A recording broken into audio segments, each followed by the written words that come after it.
Assalomu alaykum. Hozircha SM servis elektroskopi ta'mirlash markazimizda biz faoliyatini boshladik. Shogirdlar mana terib yotibdi. Resor qo'yib beryapmiz. Bunga bo'layotgan ishlar resorlari sinib qolgan. Sinib qolish natijasida almashtirib berilyapti. Resor qilinadigan ishlari. Tablo qo'yilyapti.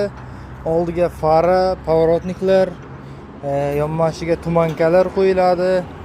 Yana gaz ruchka, bakoylar qo'yildi. Mana stoplar qo'yiladi orqasiga. Mana stoplar qo'yilmagan hali endi qo'yib boshlaymiz. Resordan mexanik taraflardan qilib boshlayapmiz. Kimga kim shunaqa xizmatlar kerak bo'lsa, bemalol SM servisga murojaat qilishlaringiz mumkin. Va boshqa turdagi zapchastlar, ehtiyot qismlar mavjud. Videoga like, obuna tugmalarini bosib qo'ying. Biz uchun albatta bu manfaatli bo'ladi.